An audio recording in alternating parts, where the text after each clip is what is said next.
Hi, it's Robbie from Southern California. I'm trying something different. I'm corded because apparently when I wear a microphone, I crackle. That sound right? Today I want to talk about migration. The hummingbirds are migrating and so are the orioles. They're all heading down. They're going south for the winter. No, we're not in winter. No, this is my toy. She thinks the mic, because it's got a cord, belongs to her. It looks like some fabulous toy that should be in her mouth, not in front of mine.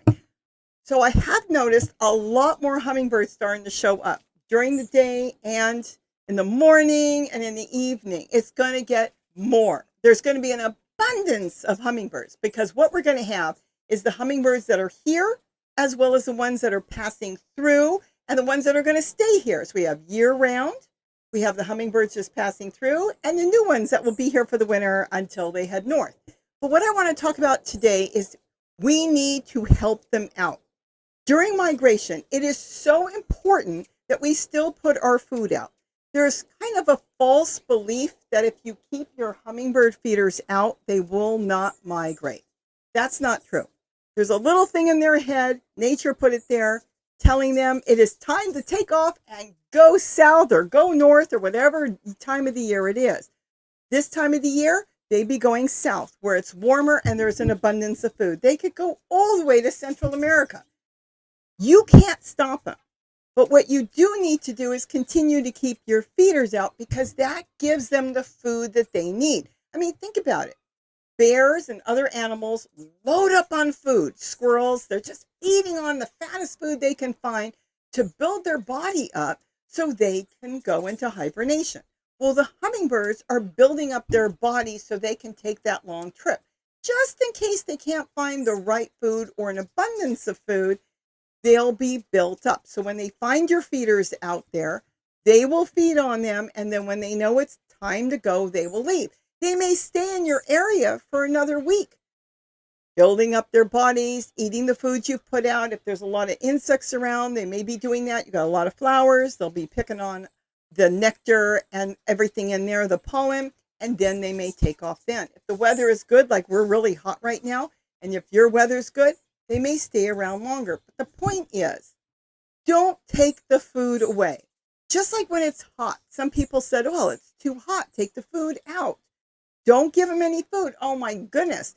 It's like a watering hole is somewhere, and they know in animals to go to this watering hole when it's hot, and then they show up. Somebody put a cover on it? No, no, no. You never take the food away. So when it's hot, you don't take away the food. That you can just put under in the shade. You can make shade covers for it. Don't worry about it. Their flowers and everything else is on the warm side too. They will drink out of it. Keep in mind though, if you're using glass feeders and I use plastic, glass gets super hot. Plastic doesn't get as hot. So that's another tip on that. So if you're hot and they're starting to migrate, put the food in the shade. Move it somewhere just a little bit so they can still see it. You don't want to move it to another part of the yard because then they have to go looking for it. So don't worry about them migrating and not, if they have too much food, I should say, that they're going to stay. You can't make them stay. If they stay and they shouldn't stay, that means something's going on. They might be too old. They know they can't make the trip. They might have an injury. They might not be well enough. They know. Just like we know, they know, and then they would not go. So you could end up with those. And then in the winter, if you've got snow, as long as they've got food, they could survive the winter. But we can talk about the winter another time. Right now, we're talking about migration and helping them out. Make sure you've got a lot of flowers around if you can. I've been growing all kinds of flowers. Some of the flowers have a lot of nectar, and some of the flowers have a lot of pollen and not that much nectar. Some of them don't have either one, very little, but they still attract little insects sometimes, and they look for insects. So keep different flowers around for them. They like salvias.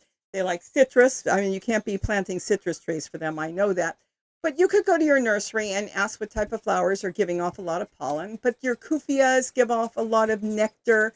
So kind of check around. You can always Google it and say which flowers give off more nectar and which ones hummingbirds like.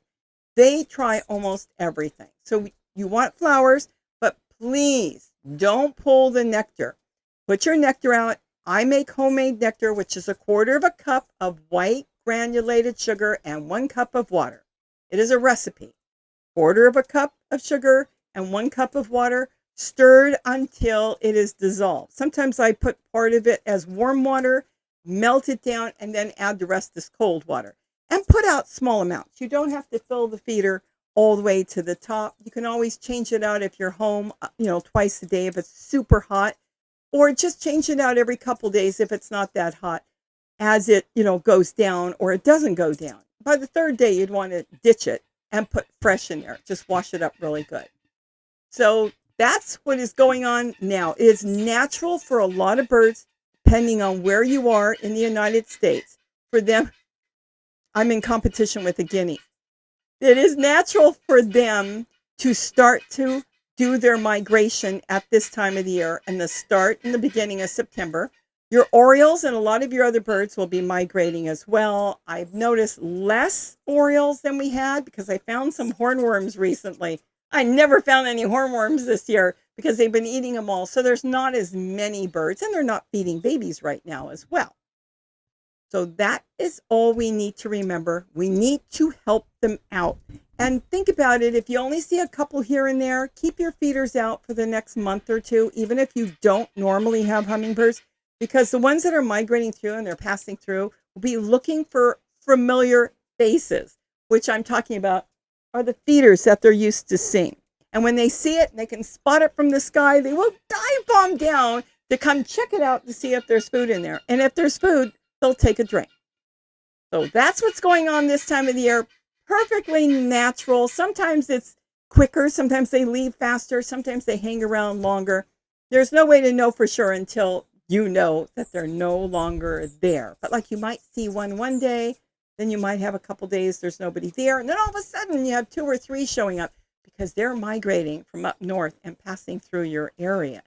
So as long as we have food out, we can be helping them out. And believe you me, they appreciate it. Because a lot of people landscape, a lot of people don't want to plant a lot of flowers. There's a lot of clearing in some areas due to weed abatement, due to fires. So there's a lot less around than you would think because there's not a lot of natural chaparral left in areas, at least not in this area. You may have a lot. And the desert now, they're not going to have a lot of flowers due to the heat. There'll be some here and there, but mainly no flowers there. So that's what's going on here. I'm noticing the change.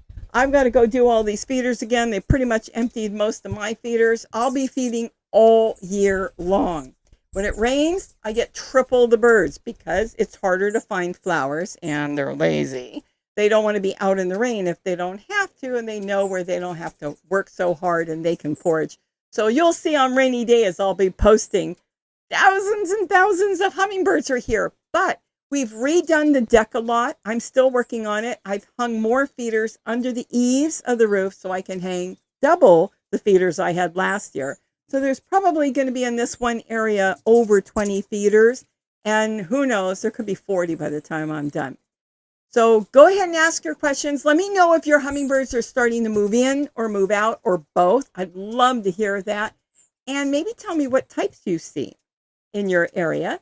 And then let me know if you have hummingbirds all year long, because that's fascinating to me. Here, of course, in Southern California, we do have them all year long. But again, it's from different reasons. Some of them live here all year, and some of them move in for the winter.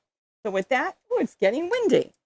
I hope I gave you some information. Ask your questions. I'll read through, and I can always do a little video and explain more on the hummingbirds on what maybe you need to know or want to know or just curious about. So with that, have a wonderful day, and don't forget to eat what you grow. Bye-bye. Does this mic sound any better? I don't know. I have to be wired because when I put a mic on me, I create static electricity. I have no idea why. I'm electrifying. And you'll hear the crackle, and I thought, well, you can't hear the crackle if I'm wired. And what am I using? What's my favorite thing? One of them? Irrigation tubing. I made myself a mic with irrigation tubing and something I found in the garage that I think Gary's not using. And then I bought a mic that goes on a stand, but it's wired in a good position where I can just make my own handle and do my own thing, like a news reporter. So that's it. Let me know what you think of the mic. Bye-bye. She's still waiting. Oh, Zoe. This is not a toy. You think this is a toy? Got a wire. It's got something on the end. I can drag it around. Look, if it ever goes bad, you'll be the first to know and you can have it. I'll find her another toy. Bye-bye. Say bye. No, I know it's hot. We got to get in. It's like 92 degrees. Robbie, where's my threaded bolts?